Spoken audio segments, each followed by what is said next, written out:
विश्वविख्यात सुदर्शन चक्र ज्योतिषाचार्य श्री संत बेत्रा शोका जी, जिनकी योगी को लेकर की गई हर भविष्यवाणी हुई सच। अब की बार क्या यूपी में चल पाएगा योगी का करिश्मा? पीएम मोदी की तरह क्या सीएम योगी कर पाएंगे कमाल? योगी कितनी सीटों पर खिला पाएंगे कमल? यूपी में कब तक रहेगा योगी का राज? योगी से जुड़ी गौरक्षक पीठ की शक्ति क्या कहती है? देखिए सिर्फ धर्म ज्ञान पर। नमस्कार, धर्म ज्ञान के दर्शकों का एक बार फिर से स्वागत है। हमेशा की तरह मैं हूं आपके साथ कविता राणा और आज हमारे साथ मौजूद है विश्वविख्यात सुदर्शन चक्र ज्योतिषाचार्य श्री संत बेत्रा शोका जी, जिनकी न सिर्फ 2017 के यूपी चुनाव में कमल खिलाने की भविष्यवाणी सत्य सिद्ध साबित हुई थी, बल्कि इसके साथ साथ सीटों की सटीक ज्योतिष गणना भी सटीक बैठी थी। और एक बार फिर आज हमारे साथ श्री संत बेत्रा शोका जी हैं। सर, सबसे पहले तो आपका स्वागत है। नमस्कार। तो एक बार फिर 2022 का यूपी चुनाव, जैसे जैसे चुनावी तारीखों का ऐलान हुआ है, चुनाव नज़दीक आ रहे हैं, यूपी की सियासत गर्माती जा रही है और कहते हैं कि यूपी से ही केंद्र का रास्ता निकलता है। और ऐसे में अब की बार यूपी के मुख्यमंत्री योगी आदित्यनाथ जो पहली बार गोरखपुर सीट से विधायकी का चुनाव लड़ रहे हैं, क्या इस बार गोरखपुर की जनता योगी आदित्यनाथ का साथ देगी? इस बार योगी आदित्यनाथ अपने दम पर क्या यूपी में कमल खिला पाते हैं या नहीं? और आखिरकार सबसे दिलचस्प बात, सबसे बड़ी बात वो ये कि इस बार कमल अगर खिलेगा तो बीजेपी के खाते में कितनी सीटें आएंगी? आइए इसी पर हम चर्चा करते हैं श्री संत बेत्रा शोका जी से। सर, सबसे पहले तो आप ही थे जिन्होंने ये बताया था कि ए इनिशियल से ही यूपी का मुख्यमंत्री तय होगा। अजय सिंह बिष्ट यानी कि योगी आदित्यनाथ पहली बार विधायक का चुनाव लड़ रहे हैं गोरखपुर पीठ से। मैं चाहती हूँ कि आज आप हमारे दर्शकों को ये बताइए कि योगी और गोरखपुर पीठ की जो शक्ति है योगी के पीछे, उन्हें कहाँ तक आगे ले जाएगी? देखिए, योगी आदित्यनाथ जी जो हैं, गोरखपुर जो मंदिर है जी, वहाँ पर आपके 9 नाथ और 84 सिद्ध स्थापित हैं। और योगी आदित्यनाथ जी जो हैं गोरखपुर मंदिर के पीठाधीश हैं जी, महंत हैं। तो 9 नाथ और 84 सिद्धों की जो शक्ति है उनके साथ में अब उन्होंने गोरखपुर को ही अपना जो है राजनीतिक रण क्षेत्र जो है चुना है जी, आपके असेंबली इलेक्शन के लिए। तो योगी आदित्यनाथ से जो गोरखपुर है वो दशम भाव में है। दशम भाव होता है गद्दी का मालिक, राज सत्ता का मालिक। और ये जो सीट है ये इनको बहुत भारी बहुमत से विजय दिलाएगी और एकदम 100% कंफर्म करती है कि योगी आदित्यनाथ ही उत्तर प्रदेश के मुख्यमंत्री होंगे। सर देखिए, अखिलेश यादव से लेके असदुद्दीन ओवैसी जो इस बार यूपी में खूब दिख रहे हैं, उनका ये कहना है कि योगी नहीं आ रहे हैं और बीजेपी ने उन्हें पहले से ही अपने घर में यानी कि गोरखपुर में भेज दिया है। क्या कहेंगे इस पर आप? देखिए, कहने को कोई कुछ भी बोल सकता है, लेकिन योगी आदित्यनाथ जी का सितारा जो 2022 में बुलंदी पर होने के कारण, सिर्फ सितारा नहीं सब सितारे बुलंदी पर हैं, जिसके कारण योगी आदित्यनाथ जी जिसकी भविष्यवाणी मैंने 1 साल पहले कर दी थी कि उत्तर प्रदेश में बीजेपी कितनी सीट्स लेगी, और ये भी भविष्यवाणी कर दी थी कि यूपी योगी आदित्यनाथ जी जो हैं 2030 तक उत्तर प्रदेश के मुख्यमंत्री रहेंगे। और ये जो है इस समय जो आपके सर्वे बता रहे हैं और जिस तरीके से राजनीतिक उथल पुथल हो रही है जी, वो सारी चीज़ें जो हैं जो आपकी भविष्यवाणी की गई थी कि योगी आदित्यनाथ जी अपने बलबूते पर पार्टी के सहयोग से उत्तर प्रदेश में 287 प्लस माइनस 25 सीट्स प्राप्त करेंगे। जी, अगर 287 में आप 25 जोड़ते हैं तो 312 का आंकड़ा बनता है और उसमें से अगर माइनस करते हैं तो आपका 262 के करीब सीट्स बनती हैं। तो दोनों में बहुमत की सरकार बनती है। जी, 287 से माइनस होने का तो कहीं पर प्रश्न ही नहीं उठता, जी, लेकिन प्लस ही होंगे। और ये जो है अपना पिछला रिकॉर्ड दोहरा सकते हैं। 300 प्लस का जो ये लोग ये जो घोषणा कर रहे हैं वो सीट से प्राप्त कर सकती है बीजेपी, इसमें कोई दो राय नहीं है। एनडीए बीजेपी और बीजेपी की सहयोगी पार्टियां मिलकर जो है बीजेपी और बीजेपी की सहयोगी पार्टियां मिलकर 300 का आंकड़ा पार कर सकती हैं। हमारी जो भविष्यवाणी है 287 प्लस माइनस 25। आपने जो भविष्यवाणी की है इस बार के यूपी चुनाव की सीट्स को लेकर, खासकर बीजेपी के खाते में 287 प्लस माइनस 25 सीट्स। मैं आपसे जानना चाहती हूँ, 2017 के चुनाव में नतीजे सामने थे, उसके बाद मुख्यमंत्री की रेस में तमाम नाम थे, दिनेश शर्मा तमाम, लेकिन अचानक से अमित शाह का कहें या अमित शाह की भूमिका के चलते योगी आदित्यनाथ का नाम सामने आया और वो रातों रात मुख्यमंत्री बन गए। और आप ही ने उनकी भविष्यवाणी की थी ए इनिशियल से। अभी भी योगी आदित्यनाथ के दम पर चुनाव लड़ा जा रहा है, लेकिन आधिकारिक तौर पे बीजेपी ने इस बात की पुष्टि नहीं की, आधिकारिक तौर पे इसकी घोषणा नहीं की है कि उनका मुख्यमंत्री उम्मीदवार योगी आदित्यनाथ ही हैं। ऐसे में चुनावी नतीजे आने के बाद आपको नहीं लगता अगर कुछ खेल हो जाए, योगी आदित्यनाथ की बजाय कोई और मुख्यमंत्री बन गया? देखिए, प्रश्न आपका बहुत बढ़िया है, लेकिन इसकी भविष्यवाणी पहले ही हो चुकी है कि उत्तर प्रदेश के मुख्यमंत्री योगी आदित्यनाथ 2030 तक रहेंगे। सर, आप इतने कॉन्फिडेंस से कैसे कह सकते हैं? क्योंकि मेरे व्यूअर्स जरूर जानना चाहेंगे, अगर आप इतने कॉन्फिडेंस से भविष्यवाणी कर रहे हैं, इतनी कॉन्फिडेंस से प्रेडिक्शन कर रहे हैं, तो उसके पीछे का आप ज्योतिष कारण तो आपको बताना पड़ेगा। देखिए, इस समय जो है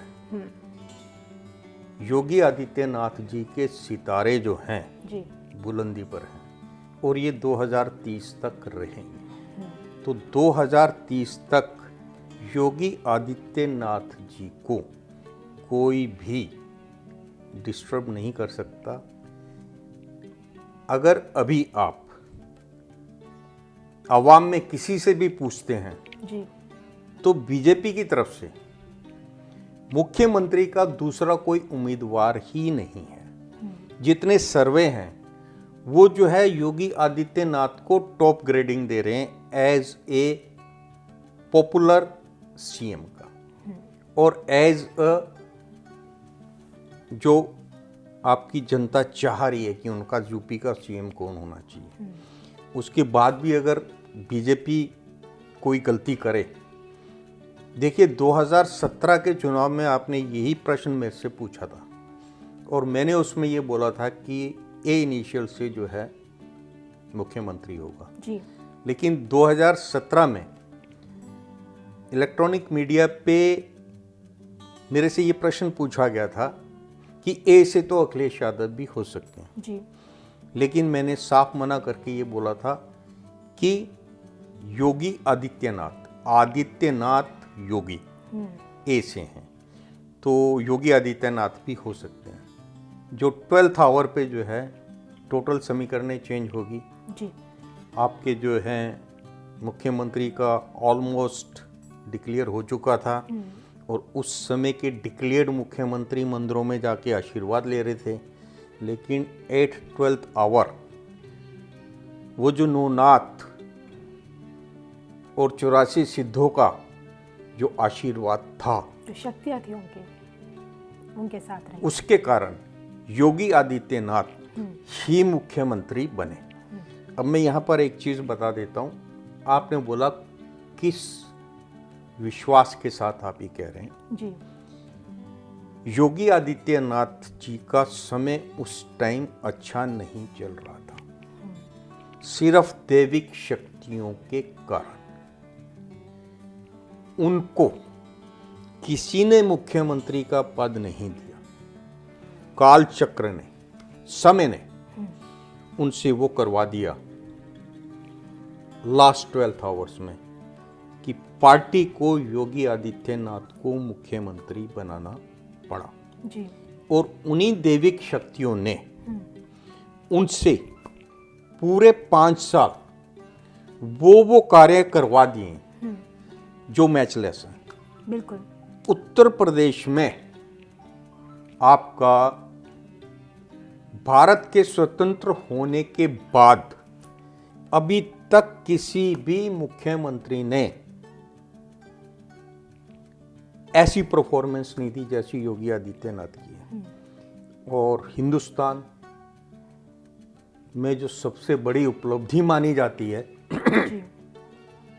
जिसके बारे में विपक्ष उनसे पूछता था कि आप डेट नहीं बता रहे हैं, मंदिर बनाने की तो बात करते हैं, डेट नहीं बता रहे हैं। लेकिन योगी आदित्यनाथ जी की मुख्यमंत्री कार्यकाल में एवं प्रधानमंत्री माननीय नरेंद्र मोदी जी की जी। कर कमलों द्वारा आपका भूमि पूजन और मंदिर का शिलान्यास हुआ जी। और ये सबसे बड़ी जो है उपलब्धि है। बाकी उपलब्धियां जो विकास की हैं उसमें कहीं पर भी आप कोई त्रुटि नहीं निकाल सकते। देखिए, कोरोना काल में कोई भी विपक्षी नेता या इवन रूलिंग पार्टी में भी नेता लोग जो हैं फील्ड में नहीं थे। योगी आदित्यनाथ जी स्वयं कोरोना से ग्रसित होते हुए भी जैसे ही उनकी report negative I, he was in the field. तो ये तो जनता को साफ नजर आ रहा है। बोलने को तो कोई भी नेता कुछ भी बोल सकता है जी। क्योंकि प्रजातंत्र है, इसमें आप किसी पे कुछ भी आरोप लगा सकते हैं, किसी पे कुछ भी आप कह सकते हैं। लेकिन अगर उनके कार्यों को अगर आप देखते हैं तो एक योगी को राजकाज कैसे चलाना चाहिए वो आप योगी आदित्यनाथ जी से सीखें। और ये एक एग्जाम्पल जो उन्होंने सेट किया है, ये भारत के बाकी सारी स्टेट्स जो हैं उनके मुख्यमंत्री को भी फॉलो करना चाहिए कि निष्काम, निष्पक्ष, सबका साथ, सबका विकास दिमाग में रखते हुए उन्होंने देश की, अपने प्रदेश की जनता को अपना परिवार समझ के सबसे बराबर का व्यवहार किया और जिसका फायदा सबको हुआ। तो योगी आदित्यनाथ जी का नाम कहीं से भी 12th आवर में 2022 के 2022 के रिजल्ट्स के बाद कहीं से भी नहीं हिल सकता। He will be and confirmed CM for UP. Sir, जैसे कि आपने धर्म ज्ञान पे ये पहली बार ये भविष्यवाणी की है कि 2030 तक यूपी के मुख्यमंत्री पद पर योगी आदित्यनाथ आसीन रहेंगे। सबसे बड़ी बात आज ये मैं आपसे जानना चाहूँगी, योगी आदित्यनाथ की छवि हमेशा से एक कट्टर हिंदुत्ववादी रही है। सबका साथ, सबका विकास, सबको एक साथ लेकर उन्होंने चला इन 5 सालों में। लेकिन विरोधियों ने हमेशा उन पर एक मुस्लिम विरोधी छवि दिखाई है समाज में। ऐसे में देखिए 2030 तक कैसे मुसलमानों को अपने साथ क्या ले पाएंगे? मैं आपको एक चीज बताऊंगा कि आपका प्रश्न जो है पूर्णतः गलत है जी। और यही गलती इलेक्ट्रॉनिक मीडिया पे सारे एंकर करते हैं। क्योंकि हिंदुत्ववादी छवि है, मुस्लिम विरोधी। नहीं नहीं, योगी आदित्यनाथ को ध्यान से सुनिएगा जी। उन्होंने कभी मुसलमान वर्ड को गलत उसमें नहीं लिया। उन्होंने जो लिया है जिहाद को लिया है जी। और उन्होंने ये बोला है कि जो जिहादी मानसिकता का व्यक्ति है उसके लिए यहाँ पर कोई जगह नहीं है और उसको हम मुंह तोड़ जवाब देंगे जी। और ऐसा तो मुख्यमंत्री क्या, हमें प्रधानमंत्री भी ऐसा ही चाहिए जो जिहाद से लड़ने का बूता रखता हो। मुसलमान के लिए तो कभी नहीं बोला उन्होंने। जिहादी कौन है? जिहादी वो है जिसकी मानसिकता आपका संचित धन लूटने की है, जिसकी मानसिकता, जिसकी कुदृष्टि आपकी बहु बेटियों पे रहे और जिसके दिमाग में देश हित राष्ट्र हित का कोई विचार नहीं है, सिर्फ ये विचार है कि देश को किस तरीके से लेट डाउन किया जाए। तो ऐसी जिहादी मानसिकता का जो भी है जी। उसके लिए उन्होंने बोला है।